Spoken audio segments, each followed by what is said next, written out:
Can't you see? Everyone! They're here already!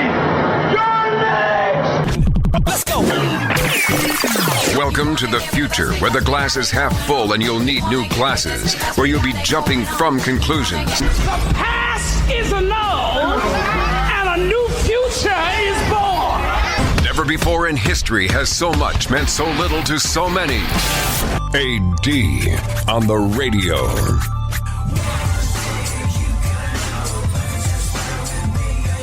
So, 2016 is killed again, and this one was pretty unexpected. Alan Thicke passed away yesterday at the age of 69. He was not exactly young, but there was no indication that anything was wrong. He was still a pretty active guy. The folks over at TMZ reported that he had a heart attack while he was playing hockey with his 19-year-old son, Carter, in Burbank. And if a Canadian goes out playing hockey, I think there's some sort of poetic what is right in the world circumstance with that. But source said he started having chest pains before noon. He got nauseous and he vomited, and he was rushed to the hospital where he was pronounced dead. Now, we are fortunate on the show today to be joined by our recurring guest, award-winning storyteller, and Generation X Renaissance dude, Sam Feirstein, who has worked a lot in the world of television and movies and video production. And, well, I think it's apropos that we've got a TV professional to talk to us about Alan Thicke on the day where we are remembering him. What do you remember about Alan Thicke? Because I'll tell you one thing that, like, I knew this, and I don't think a lot of people did, and I thought it was amazing about him. But you ever meet him? I did meet him once because one of my best friends growing up was a regular on Growing Pains. What? Which one? Guess. I cannot. You might have heard of him, Leonardo DiCaprio. He was on in the later years. Wait a second. One of your best friends growing up was Leonardo DiCaprio? Oh, no. I meant to say he was not Leonardo DiCaprio. No, one of my Did I say Leonardo? This is like the other day when we had Christian James Hand on and we found out that he was having sex with Scary Spice for a while and she essentially proposed to him. Go on. What else? Now my story really comes yeah, now. Wow. The last guest we had on the show had an ongoing relationship with a Spice Girl. What do you got? I grew up with Kirk Cameron's best friend on the show. Well, all right. What was his name again? His name was Andrew Koenig, and the character that he played was Boner. Are you kidding me? You were Boner's best friend? No, we weren't best friends, but he was one of my. Like, right. We like grew up together, and I lived in his house for a while when we were, I don't know, 19. Hold on, yeah, wait. He actually. Why'd you live in Boner's house? Okay, first of all, you can't call him that. He hated it. Everybody called him that. It was like we would hang out with, because he was part of Young Hollywood, and so we would hang out with everybody. And everybody would call him Bone, and I called him that one time, and he just looked at me and he goes, "Never call me that." Because he hated it. Because the guy he loved the craft of acting, and he was super fortunate to like get a great role on a great TV show. But nobody wanted to be that guy, like the goofy best friend with the stupid 80s sitcom name. So I was always very respectful of it, and he was making way more money than I was. So. Well, he had sweet 80s sitcom money. Oh, so. Yes, he did. Yes, he did. Are you still in touch with him? Is this guy still a friend of yours? He passed away a few years ago, sadly. Oh, he did? Yes. Oh, well, excuse my ignorance. I'm sorry to hear that. So, thanks for the bummer opening there, bro. Yeah. Well, okay. So, Alan Thicke has passed away also. But you know what? One day, I'll tell the story of my 21st birthday because he masterminded it. No kidding. Oh, yeah. Wow. And it was good. It was good. So you met Alan Thicke. How'd that go? What was that my 21st birthday ended up, you know what it went like? Hey, Alan, this is my friend. Oh, hi. Boom, gone. Uh-huh. Like barely like a blink in my direction. Mm-hmm. But I did see Alan one time. I went to a Wayne Gretzky was being honored by, I think, the Boys and Girls Club of America. And a buddy of mine who's a sportscaster, he was like, hey, you're a huge hockey fan. Wayne, all the Kings, everybody's going to be there. You want to hang out with the Kings? I'm like, yeah, absolutely. I want to hang out with the Kings. So I went to this thing, and it was fantastic. And Alan Thicke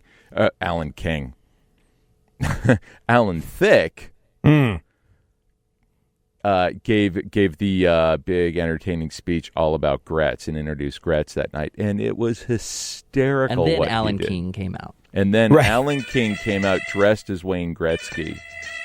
And told us how the moon landing never happened.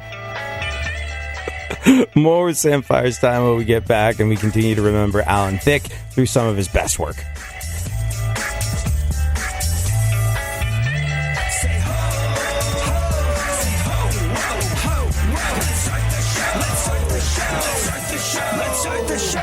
Real Radio 104.1.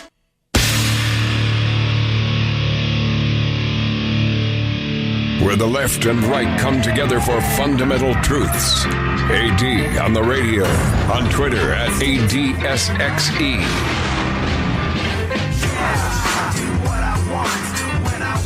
So, 2016 has taken from us yet again. This one, like I said before, was unexpected.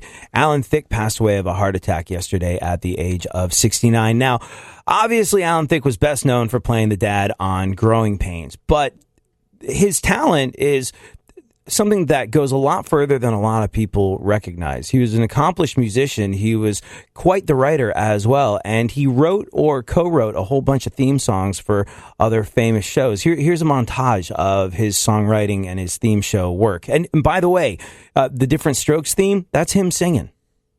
Now the world don't move to the beat of just one drum. What might be right for you may not be right for some. They got different strokes it takes, different strokes it takes, different strokes to move the world. Take the good, you take the bad, you take them both, and there you have the facts of life. The facts of life.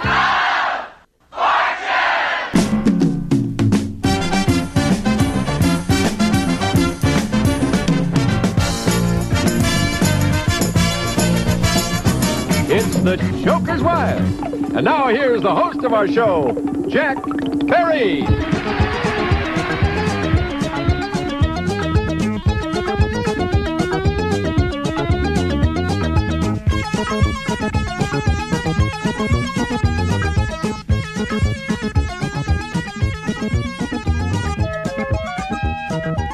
Incredibly talented guy. Did you know that he wrote all those theme songs? Because that was like the big thing for me. Everyone was like, oh yeah, it's the Growing Pains dad. And I was like, really talented musician, and like didn't scream and shout about it, but like could write songs and did an incredible job at creating things that still exist in our mind for years and years on end. Did you guys know he was a musician as well?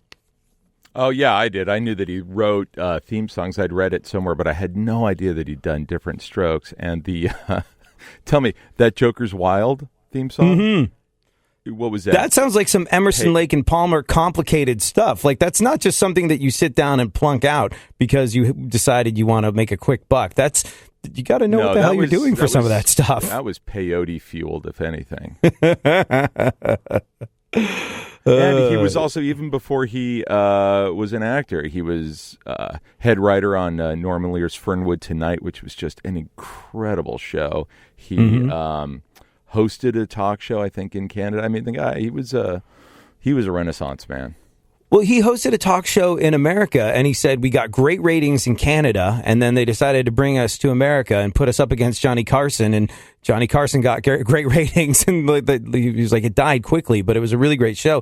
Another thing he did, he was the first person to put on the Red Hot Chili Peppers. The first time the Red Hot Chili Peppers ever appeared on American television, it was because Alan Thicke took it upon himself to book them on his talk show. He was sort of like, on the DL, he was sort of like a very sort of, I guess he was kind of like with his talk show, sort of like the Conan O'Brien of his day, sort of sought out stuff that was he was like, I can't get all the amazing sort of like headliner guests the way Johnny Carson can. So I just want to do stuff that's super interesting and cool. And he gave a lot of noteworthy musicians their very first television shot as well. He was actually on Twitter earlier yesterday saying, quote, season 2 Fuller House is looking good. I even like the ones that I'm not in. Did you see, have you been watching those?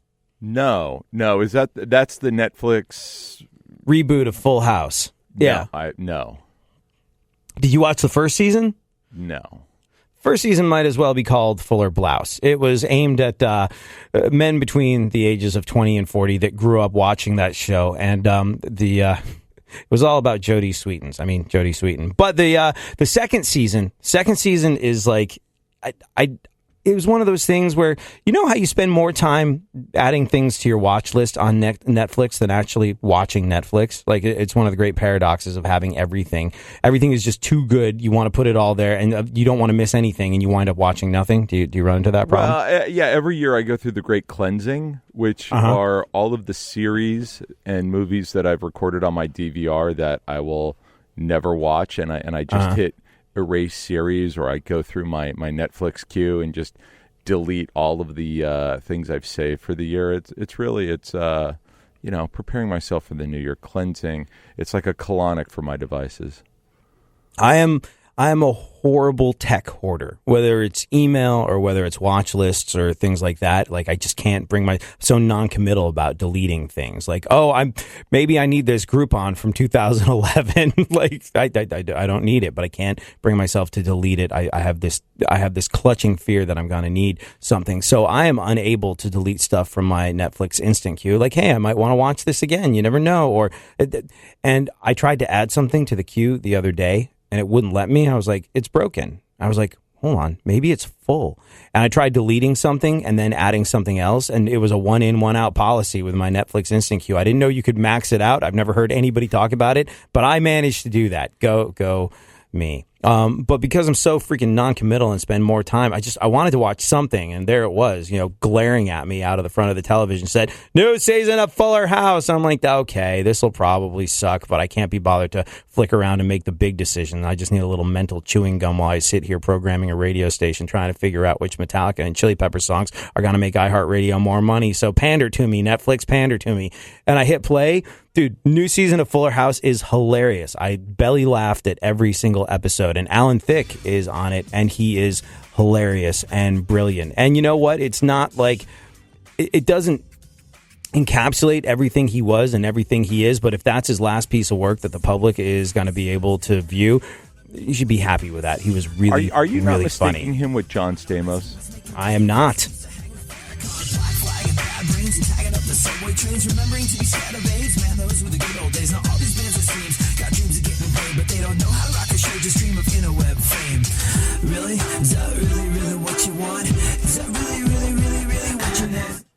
Always fair and mentally unbalanced. KPRC AM 950, Houston's more stimulating talk radio. Don't get the blues, get all the news. We mean all of yous, guys out there in Radio Land. All aboard! He's back. AD on the radio. Give it up, yeah. Give it up, yeah. Bring this on, come on. We are lucky enough to have been joined on the show today by our friend, award-winning storyteller Sam Feirstein, who is here to entertain us with a tale of the holidays. Take it away, Sam. I'm 19 years old. It's Christmas Day. I'm sitting in a pew at St. Francis de Sales Catholic Church, and I'm barely breathing.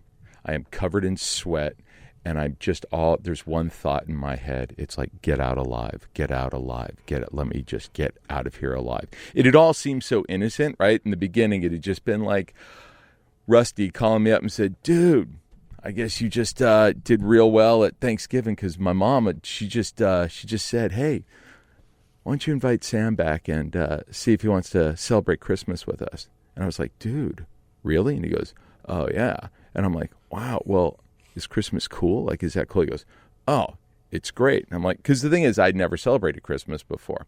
And then I said, it's like, well, I mean, is it like Thanksgiving? And he goes, dude, you remember how Thanksgiving was? How great it was? How awesome? I'm like, yeah, of course. And he goes, it's better. I'm like, how do you get better? How do you get better than Thanksgiving? I mean, Thanksgiving at Russ's house was incredible. About a week before the holiday, Russ called me up and said, hey, my mom said, if you want to join us for Thanksgiving, you're more than welcome. I'm like, oh, you got to be kidding. Yeah, absolutely. And I get there, and it was awesome.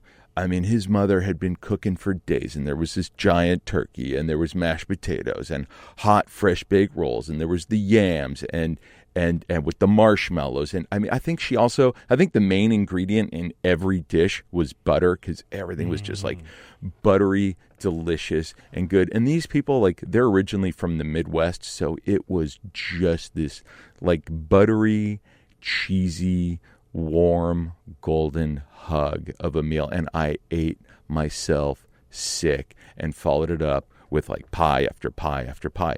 It was incredible. And I know to everybody else, it just sounds like, yeah, dude, we get it. That's Thanksgiving. But the thing is, my family, like, I grew up, we didn't celebrate Thanksgiving. And it's, most people, they'll be like, really? Why? Why didn't you guys celebrate Thanksgiving? It's like, well, obviously my parents hated America. And no, that's not true. But I like to spin it that way. The truth is, my father, like all good immigrants, he moved to this country and he opened his own business.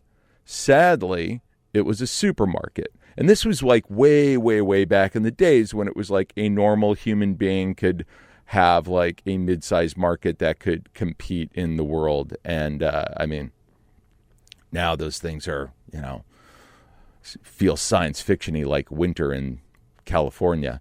But back then, what it meant, first of all, my father didn't grow up with things like Thanksgiving or the 4th of July or any of that stuff. And look, a couple of things too. If you have an immigrant parent that owns their own business, it means a couple of things. One, never having to look for work, because there's plenty there all the time. And labor laws don't apply. And if it's a supermarket, it also means that holidays are the busiest day of the year, especially things like Thanksgiving and Christmas. And, my father opened his store when I was about 10 years old. So for the first bunch of years of my life, we would have like Thanksgiving-ish, like we would, because my mom was American. But my father, like, he grew up with other holidays. And holidays in my house were always kind of miserable anyway, because it's like the Jewish Thanksgiving, we call it Passover. My father was very, very traditional and old school. So it would be like this 11-hour meal where you would just suffer through the prayers. And like at like 7 years old, there was nothing more brutal than that, trying to get to a meal. So, and then growing up, from 10 years old on, Thanksgiving, Christmas, all of those kinds of holidays, not that we ever celebrated Christmas, you'd get to work at like 7:30 in the morning. There'd be a line of people out the door, and you would work until like 5 o'clock at night. It would just be like bumper-to-bumper traffic inside the store the entire time. It was worse than a day of school, because school was at least out at like 3 o'clock. But finally, when I turned 18, I told my father where he could stick his holiday turkeys, and I stopped working for him.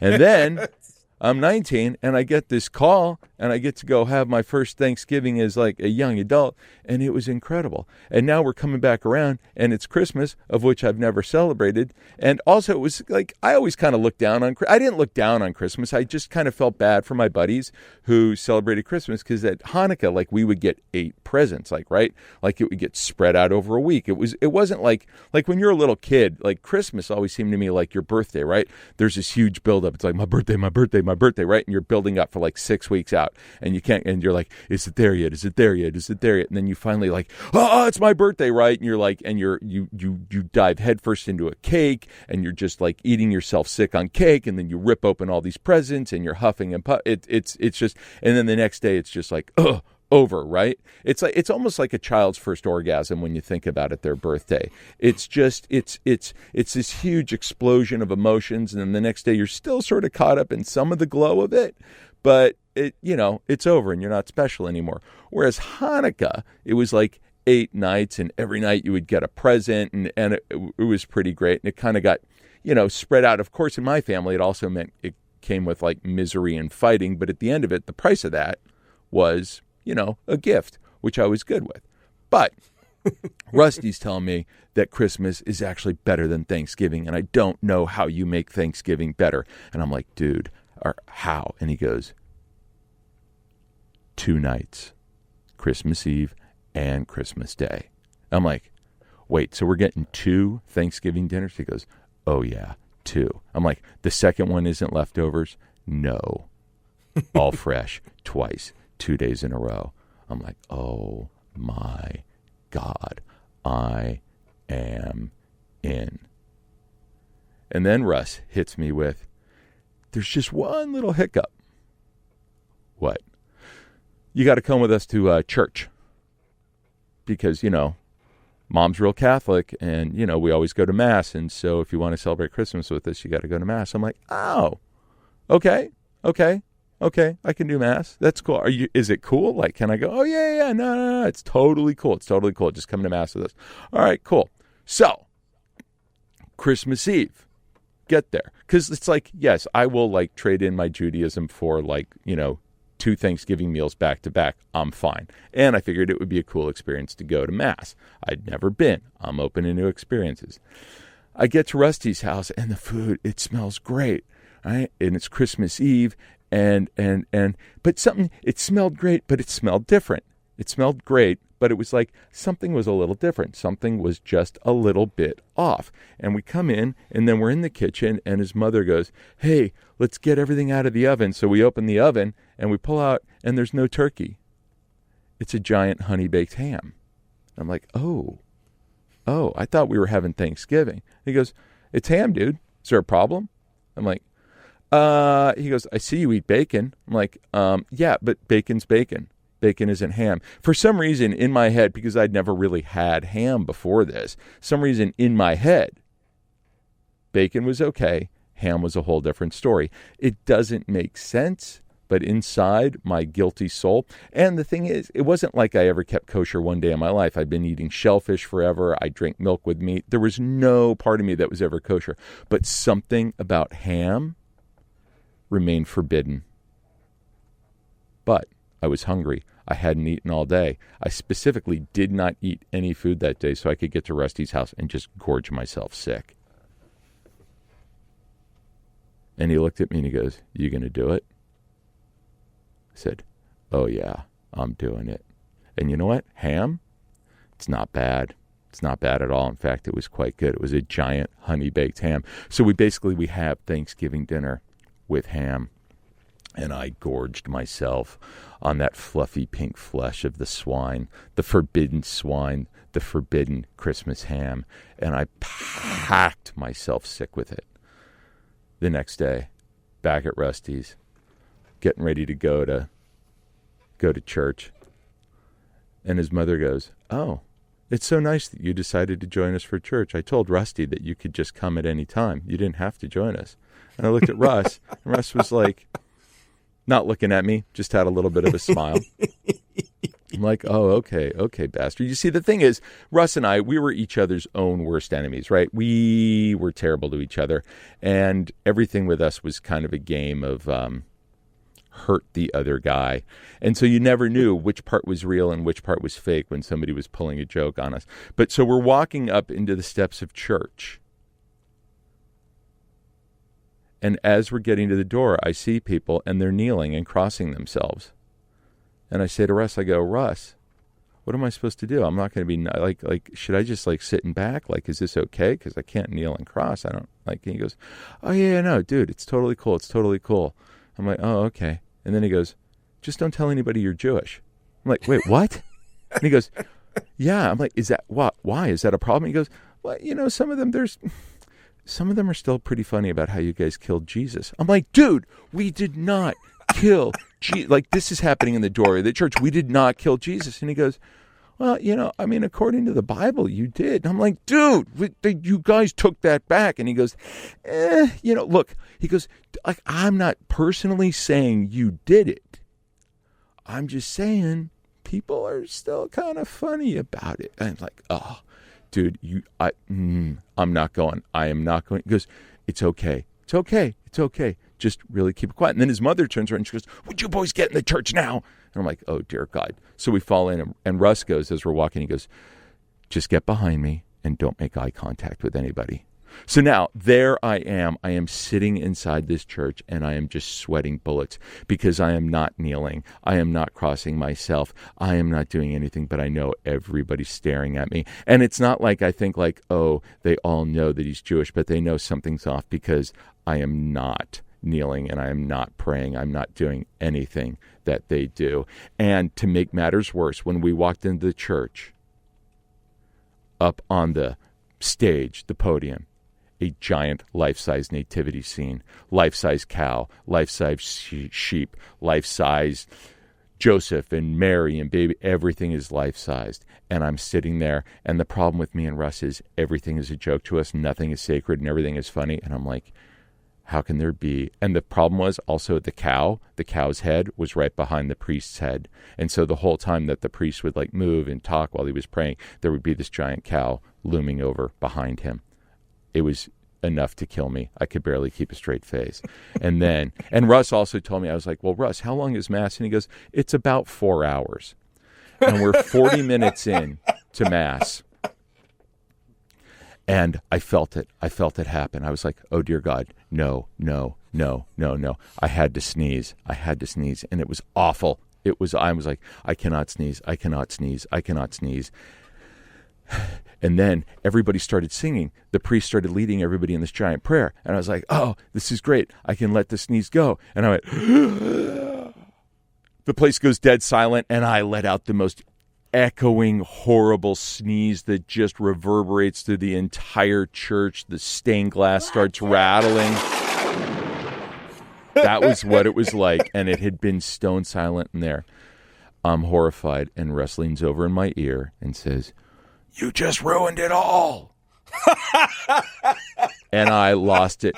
I started laughing. I grabbed my nose, I covered my mouth, and my whole body started vibrating, and I couldn't breathe, and and then the priest is walking down the aisle, and he's swinging the sconce, and there's incense coming out, and I'm like, I'm going to die, and I'm trying to pray, but I know God isn't listening to my prayers, because one, I'm a Jew in a Catholic church, and I have a belly still full of all that forbidden ham, and this is the price I'm paying for it, and I'm going to laugh, but then I start to get it under control. I start to get my laughter under control, and then I hear it next to me. It's Rusty, and he's laughing, and I lose it. I just lose it. And the priest comes by, and the two of us are just sitting in the pew laughing our heads off. And then church ended, because it turned out Mass was only an hour. My name is Sam Feirstein, but you can call me the Christmas Jew. Sometimes you just know you're done. You're longing for the past. Walk these streets most every day. You're waiting to get washed away.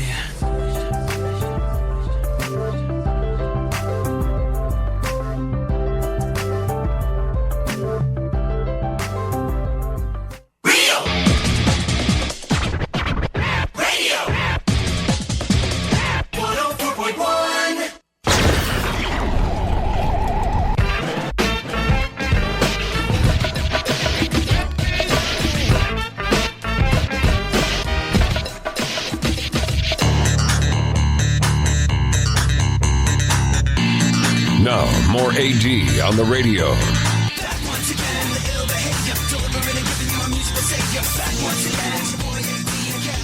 If you are just joining us, we're lucky enough to be joined on the show today by award-winning storyteller Sam Feirstein, who has just entertained us with the tale of the forbidden Christmas ham. His first forbidden Christmas ham as a Jewish guy. And unbelievably, amazingly awesome. If you missed it, go back and listen to the podcast. It was...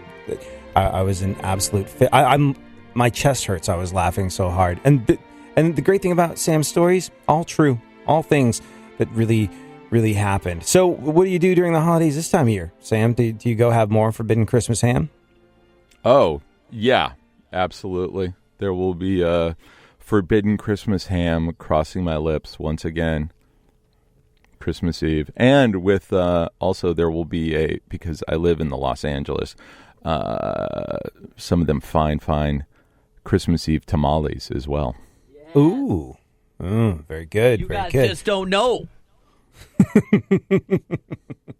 So, and this is apropos of nothing. Ask me anything. What do you need? What do you want? You Tell revealed me. a very interesting detail in that story. One God. that I didn't know. I've known you for years, but I didn't know this. I didn't know that your father had a grocery store growing up. I didn't really so immigrant comes to America, opens up a grocery store. That's amazing. That you said, it's not something that could easily happen in this day and age, but that's incredible. Well, I mean, the whole story is he and my parents met. A woman needed a husband, and a foreigner needed a green card. So, hold on. Was it really a marriage? Let's just keep plowing through this story. I won't be going back and covering any of those. But let's just go for it. And they both had something called strong union jobs. My mother was a school teacher when the school unions were really strong, and my father worked in a supermarket, and he was part of a union. And so these two people just working their hearts out. My father, 6 days a week, strong union jobs, saving their money, saving their pennies, and eventually, when I was 10 years old, they got to the point where they could afford, with a business partner, to buy their first sort of smallish, mid-size supermarket. That's amazing. That's absolutely incredible. Yeah, because none of those things exist anymore, right? I can't imagine a circumstance in which any American could be like, oh, I'm going to work really hard, save for a few years, then open up a supermarket. Now, was this like a supermarket? If you had to put a size estimate on it, was it more of a grocery bodega like we have in New York City, or was it like full size market? It would be between the two. Like it was, much bigger than, say, a convenience mart, but, smaller than the super large chains. No kidding. How long did your dad do that for? 20 some odd years. Like all the way through to retire? Well, no, because then the, as the economy shifted again and kind of wiped out, like in the late 90s, I believe it was, before the internet.com boom wiped out all of those kind of mid-sized businesses. And what did he do after that? Spent a lot of time in the hospital. Oh, want to get into that? Nah. Well, I mean, it is a Christmas story. We could tell the Christmas heart attack. Like it's a lovely. On Christmas Day, this is a thing that's happened. No. Actually, it was 4th of July weekend. Was it because as long as I've known you, you've had many jobs, but I don't think you've ever worked for the man. There's a certain entrepreneurial spirit that runs through everything that you've done. You've been, I guess, an independent contractor in a lot of different situations, and television and movies and videos and all sorts of things. But I'm trying to think back. I don't think. Have you ever had a job, like gone to work for a company? This is your job. Here's your 401k. Well, I was working for the man. From the time I was 10 years old. Oh, yeah. Oh, man, some brutal foreigner with, who'd known nothing but war from, the time he was a teenager till he became, in his 30s. So that was a kick in the pants to spend my youth doing that. I tell you, that was awesome. No, I've never, my entire career was always been freelance. That's so, and I've been with company, I worked at companies for a couple of years at a time and whatnot, but it was always freelance. I'm a commitment phobe. Well, I was going to say, do you think your father's sort of entrepreneurial spirit rubbed off on you? Do you think that's a big part of why you've gone through life the way you have? No, not in the least. Okay, never mind. Here I am trying to draw some sort of romantic conclusion between the working spirit of a father rubbing off on his son. One YouTube video of a psychology class does not qualify you to analyze me on the airwaves. They have psychology classes on YouTube to Google. But I mean, how do you think I learned how to perform surgery? YouTube. Oh my gosh, a friend of mine. This is again absolutely nothing to do with anything. A friend of mine, neutered his own cat. Oh, off of it.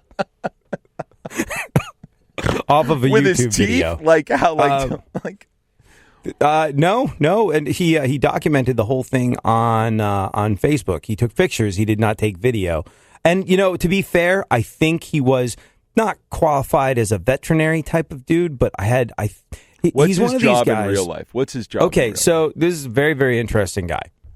This is a guy who I met when I started in radio. He was a producer on a morning show. And he's this dude that, for whatever reason, collects qualifications and sticks with nothing for more than a couple of years. He started off as this morning show producer, then decided, I want to get out of this and do something different. Starts working as a dispatch guy for the cops, like a dispatch person. And then thinks, you know what, maybe I'll get trained up and actually be a cop. And he became not only a cop, but he during that time he'd gotten his diving certification. He became a cop diver, and then he became a boat cop that would go around and bust people with open containers in boats. And then he became just like a sheriff's deputy.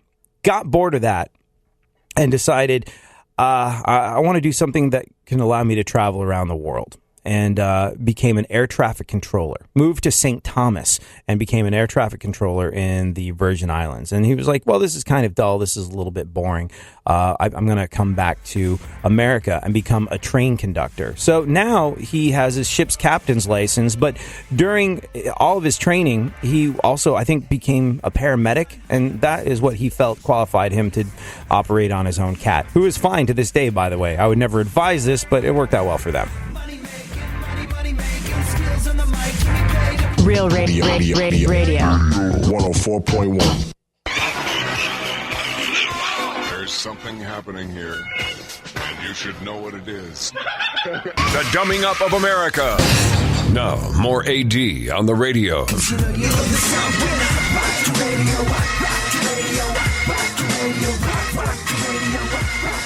So we are joined on the show today by award-winning storyteller Sam Feirstein. He has just told us an incredible tale of a Jewish guy enjoying his first forbidden Christmas ham. It was unbelievably, amazingly awesome. If you missed it, please go back and check out the podcast. Funkhauser, what is going on in the world? Let's do a little news, shall we? Sure. Yeah, okay, fine. Hey, Kanye's back. He met with Donald Trump at Trump Tower yesterday. You want to know what they discussed? What? Well, let's let the Donald tell you. Mr. Trump, Kanye, what did you guys discuss in your meeting today? Just friends, and he's a good man. Did you Doing discuss well. possible Long cabinet time. positions? We've been friends for a long time. What did you guys discuss? Life. We discussed Kanye, life. running in 2020. Do you think that's something you still want to do in life this meeting? Kanye, are you considering performing at the inauguration this year? Kanye, no comment about your meeting. So apparently they met, they discussed life, and later on Kanye tweeted that he's pushing his own presidential run back to 2024 when the Donald is out of office. Yes. This news update brought to you by Summer's Eve. Go on. Bill Gates visited Donald Trump at Trump Tower yesterday also? For the secret meeting of billionaires with bad hair club. I wonder what they discussed. Like, Sam, I'm going to go out on a limb and guess you did not vote for Donald Trump. Why? What would make you think that? Well, just the way you would come into the show during the last 18 months and say things like, I'm not going to vote for Donald Trump. I'm paraphrasing, of course. But, were you surprised? to quote, the president-elect, never happened, never said it. Even though you have tape, right? The guy denies everything. But I love, he also had double murderer Ray Lewis and Jim Brown come and meet with him yesterday. He always goes out and he'll get the worst person. He'll add, every time he adds another member of the Suicide Squad to his cabinet, he then meets with some celebrities, and it's just this great little diversion tactic that everybody else falls for. And he gets Skeletor to be general surgeon or something. It's surgeon. If you Skeletor is surgeon general. on a second. I'm going to need him. I'm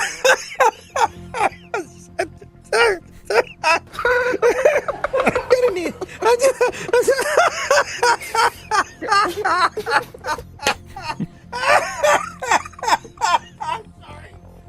Talk amongst yourselves for a second. Surgeon General Skeletor.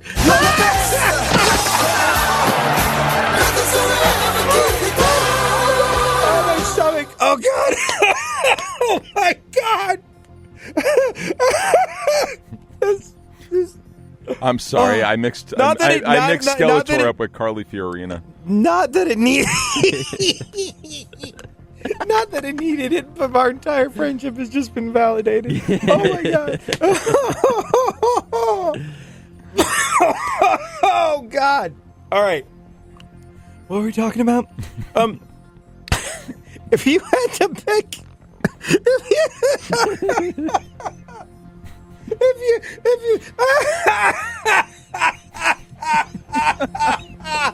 oh my God! I broke AD. Oh my God! Oh my God! Oh, oh God! Oh no! Funkhauser, how much time do we have? I can't dig you out of this one, man. We got another 10. Oh least. God! I'm never gonna keep it together. Oh God, I can't stop.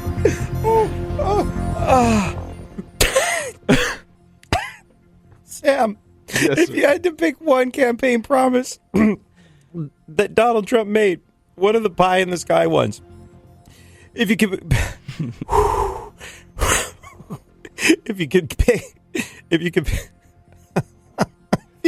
pick one campaign promise that Donald Trump made that you would like for him to keep, what would that be?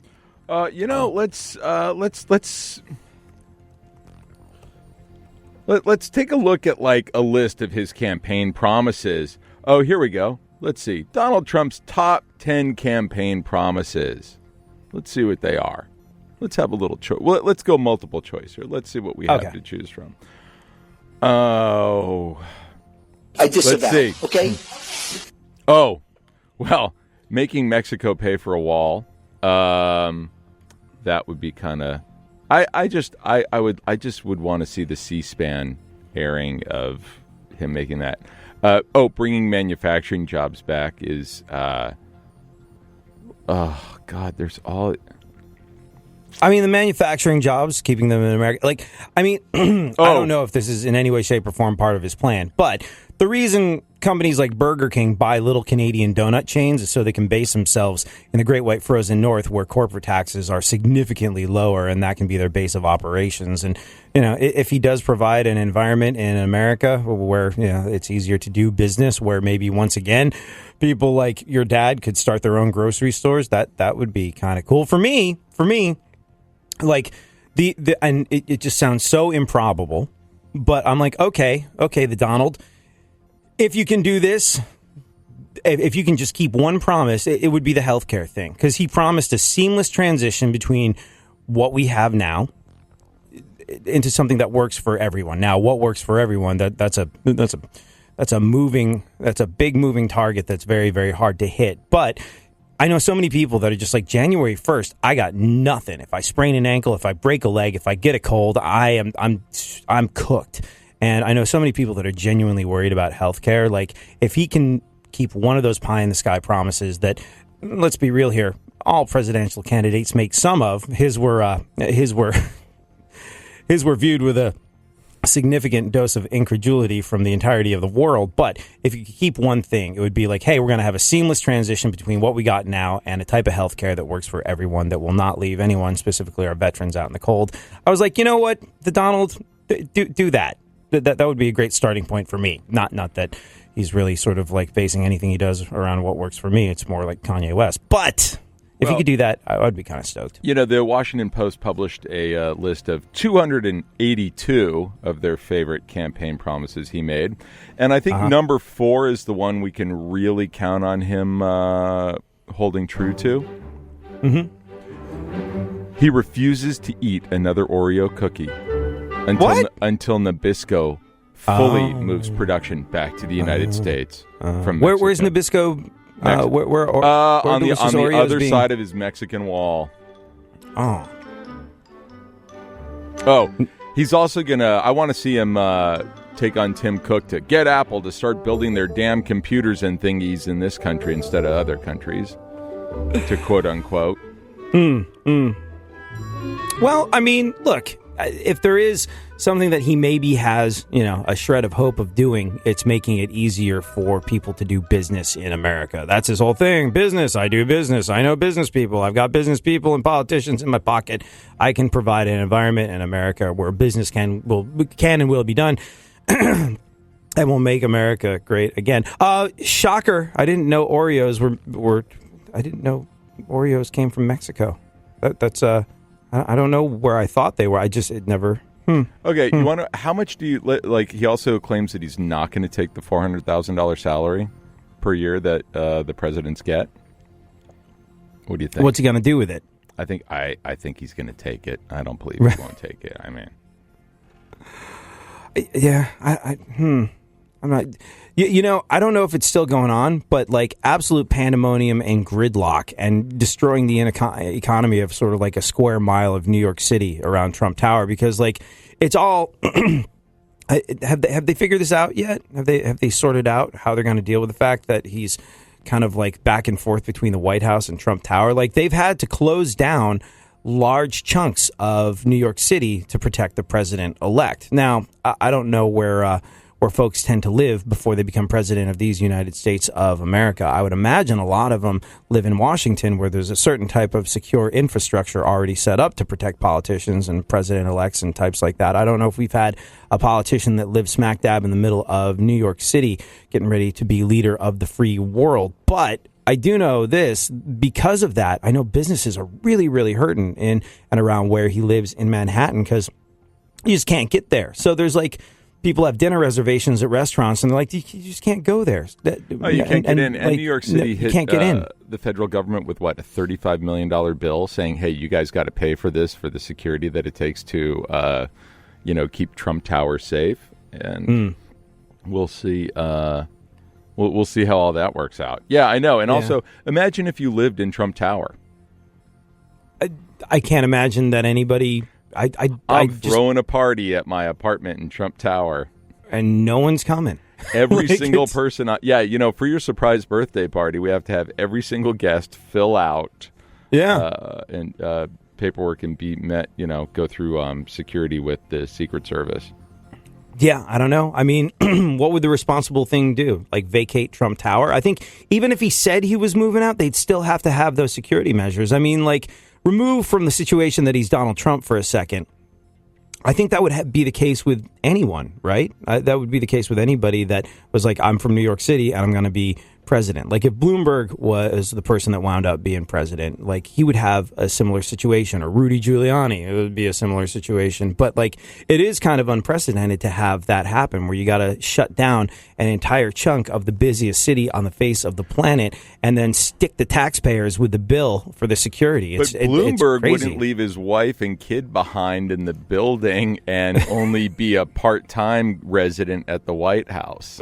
Well, and also, who knows how much this is for show, but Bloomberg, for a good portion of the time that Bloomberg's been a public figure, he took the subway to and from work. He's like, I take the subway. It's great. I'm Bloomberg. Here I am on the subway. And, who knows what sort of things were going on behind that, but it seemed to be his MO, that he was just a regular person that didn't need any special security. Do you remember that old joke? Yeah, I wonder how the Secret Service is going to just finally, handle Trump with all these things, because there used to be this great old joke about what the Secret Service's code name was for Dan Quayle?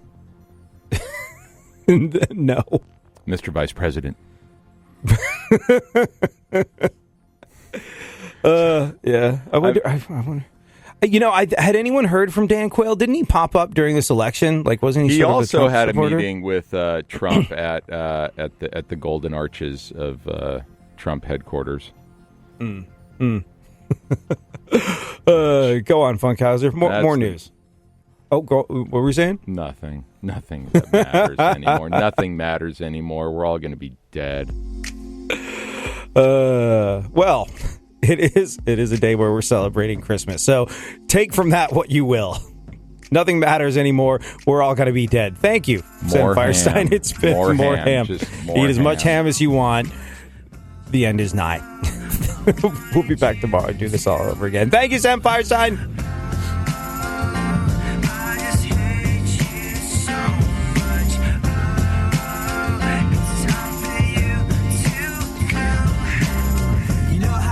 Times you feel like it's cool to turn the other cheek and give people the benefit of the doubt even when they don't deserve it. And sometimes you feel good about yourself for being the better person and doing that. Well, this is not one of those times.